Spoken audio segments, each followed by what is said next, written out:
So hi, first my name is Sir John M. Vasquez from BSHM 2A Night, and in this video I'm going to share my understanding and learnings about the past discussions which talks about self as cognitive construct and the self in Eastern and Western thoughts. So self in cognitive construct. So what I have remembered here or understand about the discussion is that self identity and self-concept is not fixed, and my own interpretation in this phrase is that this means that we have the will if we want to be someone who we wanted to be. For short, people can change. And also I understand that self was developed because we are influenced by what we see and observe by the others, and also to what is in our surroundings.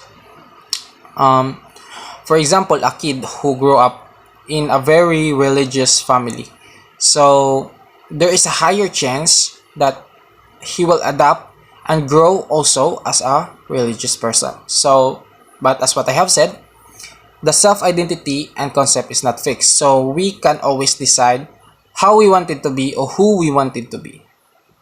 And also I realized that pop culture was one of the biggest influences in self-development. And next is self in Eastern and Western thoughts. So we have Confucianism, Taoism, and Buddhism, which are the three teachings in Chinese philosophy. So the difference of the idea about life between the three is that first, Confucianism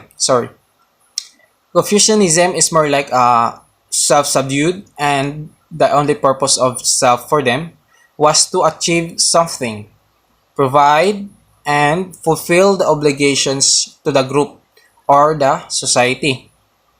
That was just based of what I have. That was just based on my understanding. And in Taoism, it was very different to Confucianism. To them, the good life is simple life, spontaneous in harmony with nature. And in Buddhism, I have understand that self for them is like a soul, and owning oneself is an illusion that leads to obsession. So Buddhism believes in salvation and viewed life as misery or worse, hell. So the cycle of birth and rebirth for them is like a punishment. So to avoid being born again and die and then born, a person must not own the soul, which is also known as self. This is not ours, and we should not be obsessed with it. So a person will able to pass in a transcendent state, or for us Filipino, what we know, heaven. So moreover, if we compare the Eastern and Western concept of life in self and self, the best way to differentiate the two is that Eastern values more hierarchy, and on the other hand, Western focuses more on what we call equality. And that's all for this video, and thank you for watching.